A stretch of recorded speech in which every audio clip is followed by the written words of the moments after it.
Hello everyone, and welcome back to another math video with Jake the Tutor. And as we left off in the last video, we discussed how to reflect a given graph across the x-axis. And that is simply accomplished, just as a quick review, by negating the entire function. And that will turn all of the values that were positive into negatives and all the values that were positive in the y direction into negatives, and thus flipping the entire graph from what it was to something that its mirror image across the x-axis. So now we're going to discuss how to do this same type of procedure, but we're going to now mirror it across the y-axis, or in other words, reflecting it as your textbooks or whatever will likely say. They don't use just generic terms like flipping or mirroring, even though they might use mirroring just to kind of give you the intuition behind it. But in any case, we're going to once again use the same function as last time. We're going to call f of x equal to 2 times x minus 3. So I'm going to go ahead and draw this. It's going to hit right about here and have a slope of 2 as it increases in the x direction. If I could just get it to not snap. Yeah, close enough. Math people, we're kind of particular. Alright, so there's f of x. So now we want a line that looks about like this, but we want its mirror image or its reflection across the y-axis. So if we want this to be symmetric across the y-axis, then what's going to happen here is the point where it crosses the x-axis is going to turn so what we're going to do is we're going to pretend we are putting our hands on the top and bottom of this y-axis, and then we're going to twirl it around so that way we're looking on the other side of this graph. So what that is going to end up looking like is a line that will cross, instead of at positive 3 on the x-axis, it'll cross at negative 3 on this x-axis. So this is going to hit there, and it's going to go in this direction. The slope will go up and off in this direction. No. That looks pretty good. And I'll go ahead and extend it in the negative direction. That looks close enough. So here we have our two lines, and I'm going to call the blue line, let's just call it h of x. So we want to go from, okay, so just a quick note, these should technically cross at the same line, but due to the whole snapping it doesn't. But for our purposes, we can say that the blue line is the reflection of this black line across the y-axis. So to get from the black line to the blue line, we're going to need to just think about kind of like how we did in the previous video about how we get from these values to these. So in the previous case, to go from this black line to the red line, we made all the y values that were positive become negative, and all the values that were that were negative become positive. And that was to flip it across the x-axis.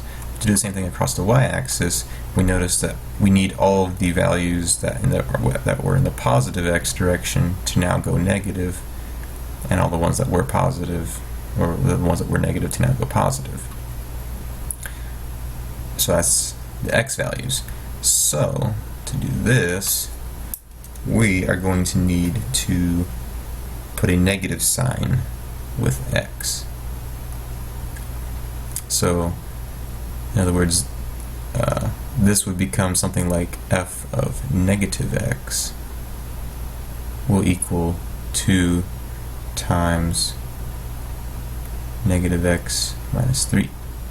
So you see how that changes from this first function to the other.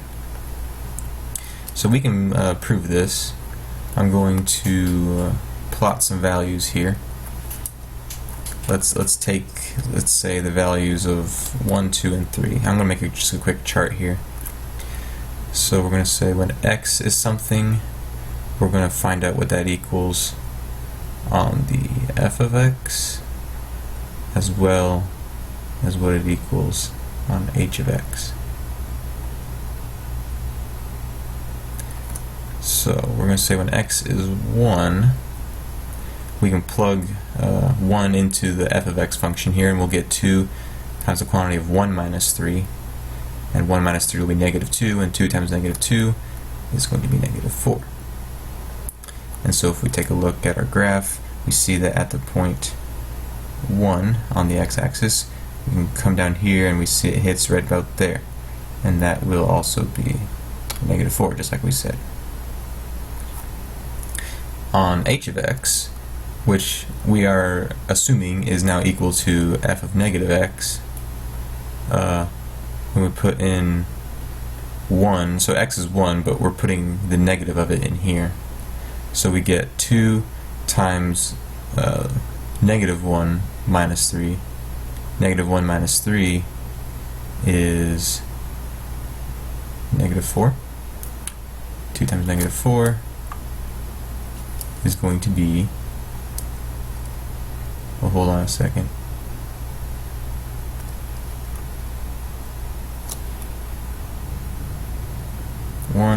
This comes down to here. Yeah, 2 times negative 4 will be negative 8. So this will extend, so 1, 2, 3, 4. This line should hit about here, which I really wish it wouldn't do that. That's kind of stupid. So yes, this line, if we had drawn it correctly, will go through this point right there at negative 8. Yep. So, and then if we put in x equals 2, that'll get us, for f of x, will be 2 times the quantity of 2 minus 3, which is negative 1. 2 times the negative 1 is negative 2. So at this point, at 2, we get negative 2. For f of minus x, or in our case we're assuming it's h of x, 2 times minus 2 minus 3 will be negative 10. So if we had continued this line farther, I believe there's 10 spaces here, 5, 6, 7, 8, 9, 10. It would cross at this point here. And there we have it.